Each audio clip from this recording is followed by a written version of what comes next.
আইন শৃঙ্খলার দাবিতে রাস্তায় নামছে দার্জিলিং সিপিআইএম, নিশানা শাসক ও প্রশাসন। শিলিগুড়ি ও তার সংলগ্ন এলাকায় লাগাতার বেড়েই চলেছে অপরাধমূলক কার্যকলাপ।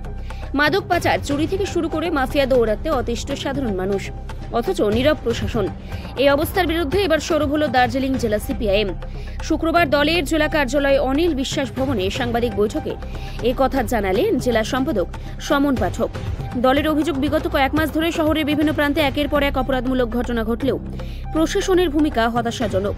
বারবার পুলিশ কমিশনারের কাছে অভিযোগ জানানো হলেও অবস্থার কোনো পরিবর্তন হয়নি, বরং কোথাও না কোথাও এই অপরাধের সঙ্গে শাসক দলের যোগসাজশ রয়েছে বলেই দাবি সিপিআইএম-এর।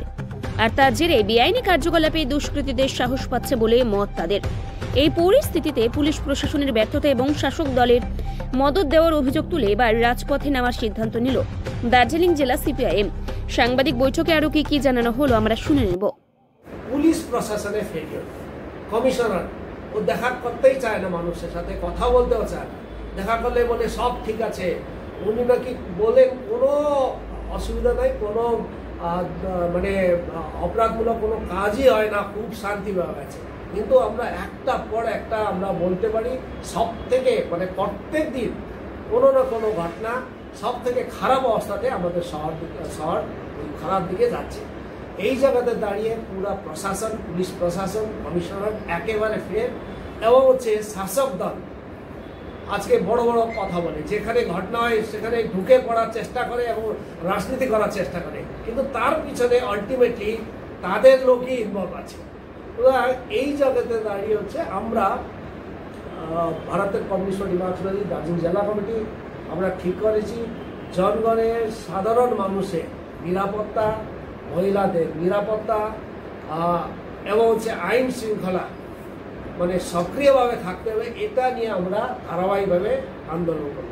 সাধারণ মানুষের জমিন যেভাবে দখল করার চেষ্টা করে ভূমাফিয়ারা, তার ভূমাফিয়া আপনি জানেন গজলডুবাতে কাদের কাদের নাম উঠেছিল। রামকৃষ্ণ মিশনের যে স্বামীজিকে কিডন্যাপ করা হলো, আজ পর্যন্ত তার কোনো সুরা হয় নাই। গজলডুবাতে অনেক পত্রপত্রিকার নাম উঠলো, তার কোনো সুরা হয় নাই। অনেক জায়গা অজস্র এইরকম দেখা যাচ্ছে আমাদের শহরের ভিতরেও সাধারণ মানুষের জমিন উচ্ছেদ করে বড় বড় লোকদেরকে মানে তাদের হাতে দেওয়ার জন্য উঠে পড়ে লেগেছে। সে প্রশাসনের যারা আছে, কর্পোরেশন যারা আছে, তারাও এইসব কাজে যুক্ত আছে। মানে সর্বত্র হচ্ছে একটা খুব খারাপ অবস্থাতে যাচ্ছে।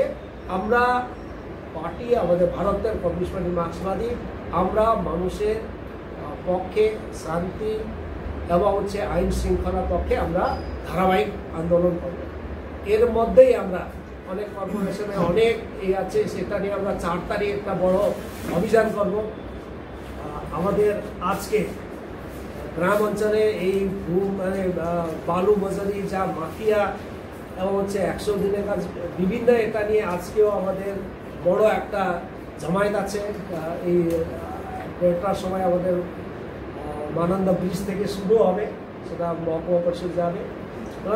এই জায়গাতে দাঁড়িয়ে আমরা আজকে এই চেষ্টা করছি, এই আমরা মানুষে এইভাবে মানে অশান্তিতে আমরা মানে যে জায়গাতে দেখছি আমরা এই বিরোধে লড়াই করব এবং নিরাপত্তা নিয়ে আমরা একদম ধারাবাহিকভাবে আমরা লড়াই করবো। এই অপদার্থ কমিশনার পুলিশদের বিরোধে আমরা ধারাবাহিকভাবে লড়াই কি কর্মসূচি আজকে আমরা জেলা থেকে প্রেস কনফারেন্স দেখা হয়েছে।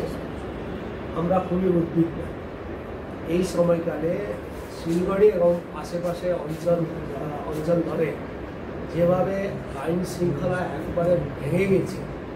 আইন শৃঙ্খলা বলে কিচ্ছু নাই, ডাকাইতি, চুরি, দাদাগিরি, মস্তানি, বিভিন্নভাবে বিভিন্ন মাফিয়ারা মানুষকে ভীষণভাবে হয়রানি শুরু করেছে। আমরা কিছুদিন আগেই দেখলাম ওই ইস্টার্ন বাইপাসে একটা ঘটনা হলো, কি গ্যাং ট্যাং শুরু হচ্ছে। আবার দেখলাম এটিএমগুলো একটা পর একটা চুরি করছে। সব জায়গায় অশান্তি করা, যেখানে সেখানে হচ্ছে রাত্রেবেলা শহরে বেরোনোই যায় না, সে উৎপাত করে বিভিন্ন দল এইভাবে ঘুরে বেড়ায়।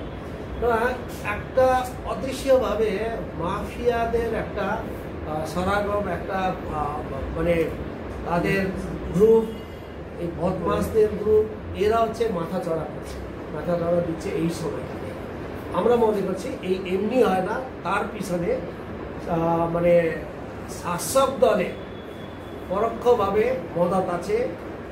আমরা দেখেওছি কয়েকটা ঘটনাতে, যারা আলটিমেটলি দেখা গেল তারাই হচ্ছে শাসক দলের সাথে তাদের হাতাহাত আছে কিংবা শাসক দলের মদত পোস্ট।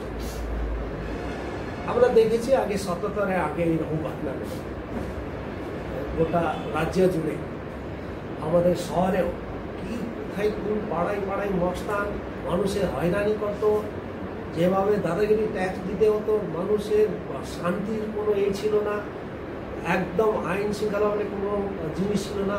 আজকে আবার আমরা এই সময়কালে একটা আমরা রিপিটেশনটা ওই ৭৭-এ আমাদের যে অবস্থা ছিল, ৭৭-এর আগে আমাদের ওই অবস্থাটাই আমরা এই সময়কালে আমরা আমাদের শহর এবং শহরের কেন্দ্র করে এই আশেপাশে এলাকাগুলোতে দেখা যাচ্ছে।